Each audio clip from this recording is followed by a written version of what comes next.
Hello guys, pupunta muna tayo dito kay Super Dad at bibili tayo ng milk tea. May paganyan pa.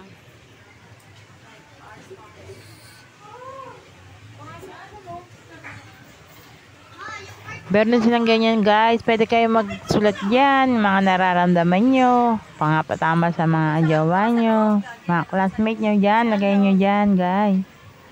Kakain kasi kami ng pastel guys, kaya bumili muna kami ng milk tea para meron kaming inumin. Ang ganda ng ilaw nila dito guys, ayan o, kakaiba. Planeta. Ayan na nga guys, nagbibigyo-video ko, akala ni Bebang nagpipicture ako. Siyempre nagbibideo.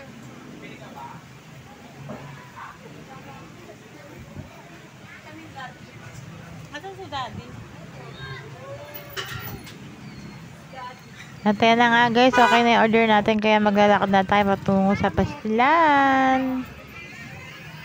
At ayan na nga, inaalog-alog pa ni Bebang yung milk tea niya guys. Medyo malayo-layo to guys sa bilihan ng milk tea, kaya maglalakad muna tayo. Di masarap.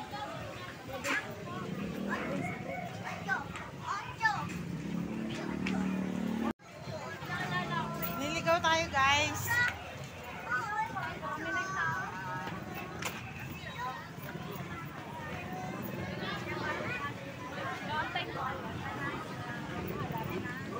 At ayan na nga guys, sa wakas nakarating na tayo rito sa ating pupuntahan sa pastilan sa iyo na Botas. Ayan, dito po tayo kakain guys.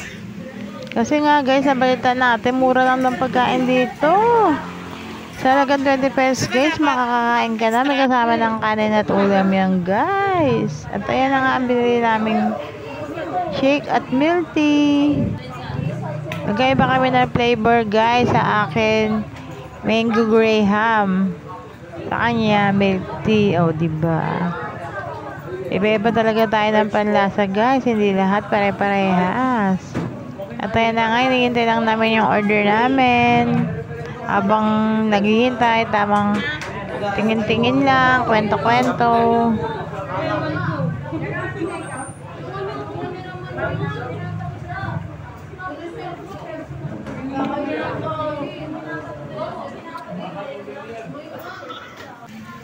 At ayan na nga guys, ang daming tao. Pwede nyo rin din yung mga barkada nyo rito, kaibigan, pamilya.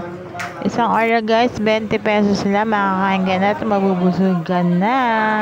Ayan na nga, dumating na yung pagkain namin. Bibigyan nila kayo ng ganyan plastic guys, kasi magkakamay tayo. Hindi uso kutsara dito guys. At ayan na nga, ang in-order namin, 20 pesos lang yan guys. Kanin at pastel. At take note guys, ang sarap ng kanin nila dito guys. Hindi buhaghag, pang mayaman.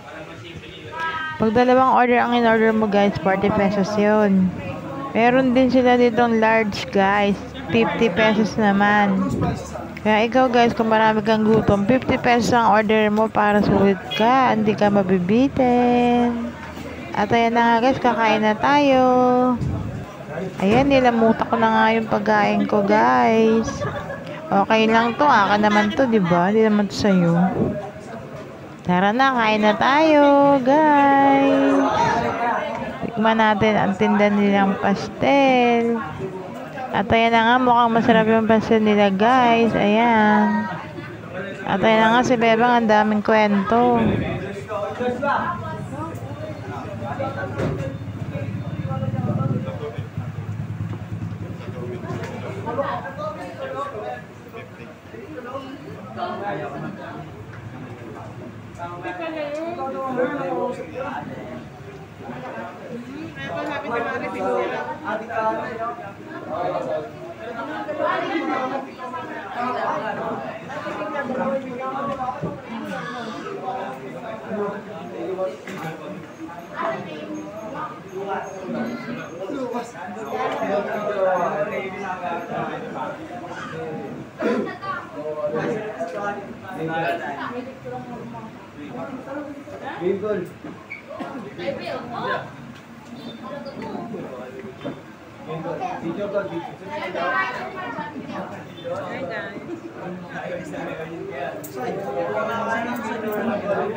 At ayan na nga guys, pipicturean nyo daw kami. Sabi namin, wag na lang. At ayan na nga, tapos na tayo kumain, kaya uwi na tayo. Salamat at nabusog kami. Thank you for watching.